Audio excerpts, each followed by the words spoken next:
Chine dans le marché mondial. Ça a des conséquences énormes.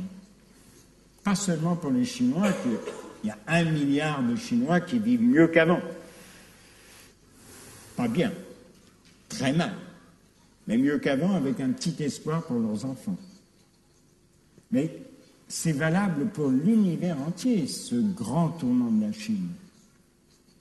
Il n'y a plus d'alternative au capitalisme.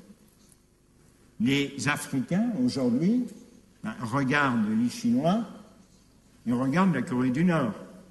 Vous croyez qu'ils ont envie de ressembler à la Corée du Nord ou qu'ils ont le dernier bastion stalinien ou qu'ils ont envie de ressembler plutôt, enfin d'admirer un peu les Chinois qui sont d'une efficacité redoutable, en Afrique aussi.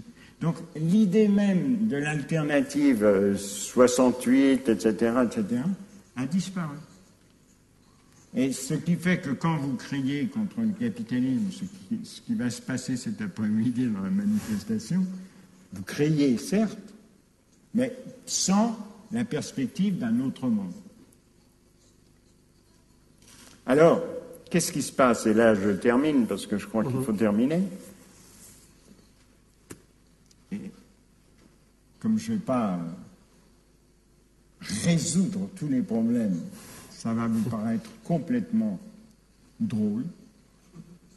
Eh bien, il faut dire que ce n'est pas parce que le capitalisme n'a plus l'alternative du régime totalitaire, du communisme, propriété collective, etc., que le capitalisme est bon, que le capitalisme ne contient pas sa part du diable. Et si vous voulez être tout à fait précis et tout à fait carré, et donc tout à fait provoquant, parce que je n'ai pas le temps de développer, je vous dirai ceci. Il y a deux capitalismes. Alors, un exemple, c'est Poutine. Et l'autre exemple, c'est par exemple la Chine. La Chine, quand il y a la crise, elle ne veut pas la fin du marché mondial. Elle aide actuellement les États-Unis. Elle achète les bons du Trésor, etc. La Russie, pas du tout. La Russie n'a qu'un but, c'est d'affirmer sa propre puissance. Alors, tout est bon, et en particulier la propagande qui ressort non pas de Marx, parce que Marx est plus subtil, mais des caves de la propagande du Politburo. Mais ces deux tendances, elles existent aussi en Chine. En Chine, il y a des gens qui voudraient, les militaires par exemple, les cadres, certains cadres du parti, qui voudraient la guerre avec la puissance dominante qui est l'Amérique. La guerre ou la tension.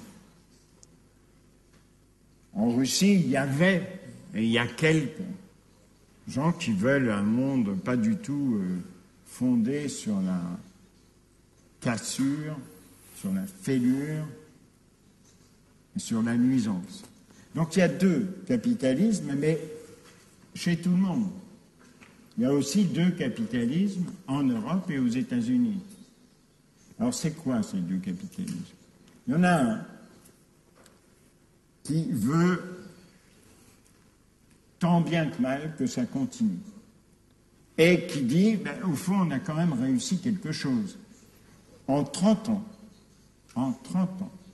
depuis la chute du mur, ou un peu avant, la mondialisation de l'économie a rattaché à l'univers du développement possible 1 milliard de gens.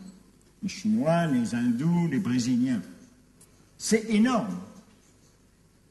Aujourd'hui, on dit qu'il y a 50 millions de chômeurs. Oui, c'est vrai et c'est énorme aussi.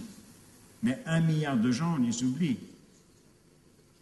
qui sont rattachés à la vie, qui ne sont pas obligés de mourir dans les cajots continentaux du communisme, dans les geôles continentales du communisme, qui ne sont pas obligés de végéter dans les sociétés de caste éternelles, et qui ne sont pas obligés de mourir à petit feu dans un sous-développement sans aucune perspective, ce qui était le cas, par exemple, de la majorité des Brésiliens pendant longtemps. Donc il y a quelque chose qui se passe, qui est énorme. Et il y a donc un capitalisme qui détruit mais qui construit aussi. Et qu'il s'agit de gérer sans l'illusion que le diable est mort et que les risques ont disparu. Et puis il y a un autre capitalisme, qui est un capitalisme de la nuisance. Et ce n'est pas simplement les Russes, Poutine, etc. C'est aussi à l'intérieur du capitalisme occidental, américain ou européen, des gens qui sont des flambeurs, comme on dit. C'est Dostoïevski qui décrit très bien la raison pour laquelle le capitalisme s'autodétruit tout de suite en Russie. C'est que tout le monde veut flamber, veut gagner immédiatement, veut jouer comme à la loterie. Et il y a cette tendance très profonde, on peut dire que c'est du napoléonisme. Je n'ai pas le temps de développer ce que je pensais pouvoir faire, que ça relève de quelque chose qui s'appelle le performatisme, le performatif. Mais c'est l'idée que ce que je dis, c'est la seule chose qui compte et qu'il faut faire compter. C'est vrai parce que je le dis. Et il y a une autre idée, que c'est vrai quand on essaye de savoir si c'est vrai ou si c'est faux, qu'il y a des expériences pour savoir si c'est vrai ou si c'est faux. Il y a le capitalisme qui nous a menés à la crise, c'est ce capitalisme performatif, ce capitalisme post-moderne,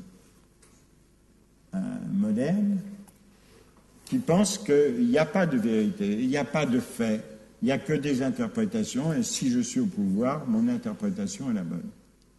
Au pouvoir politique, au pouvoir économique. Et il y a une autre façon de vivre et de compter, et c'est là-dessus que je vais terminer. Mon héros, ça ne sera pas les manifestants de cet après-midi, bien que je les comprenne tout à fait, mais c'est ce qu'était à l'origine le capitalisme. Vous savez, vous allez dans un musée, et vous trouvez toujours des tableaux du peseur, c'est-à-dire de la personne qui a une balance avec deux plateaux pour peser très précisément les monnaies. Parce qu'à l'époque, l'idée, c'était que les rois, les pouvoirs, trichaient en faisant de la fausse monnaie ou en taillant les pièces, en enlevant un peu du métal précieux et en disant c'est la même pièce.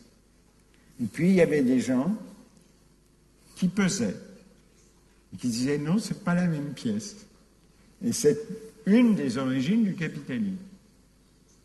C'est-à-dire la possibilité d'échanger sans se faire encoquiner par les pouvoirs de l'État, par exemple, des rois.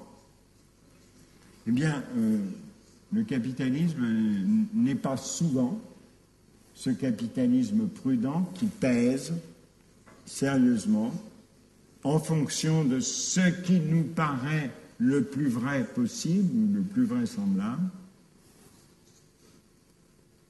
Et c'est souvent un capitalisme de roi, d'empereur, de Napoléon.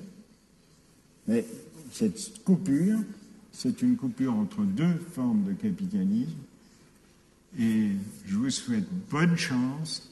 Moi, je serai mort et vous aurez ces deux formes de capitalisme sur le dos qui se battent en duel. Et dans le duel, il faudra bien que vous preniez parti.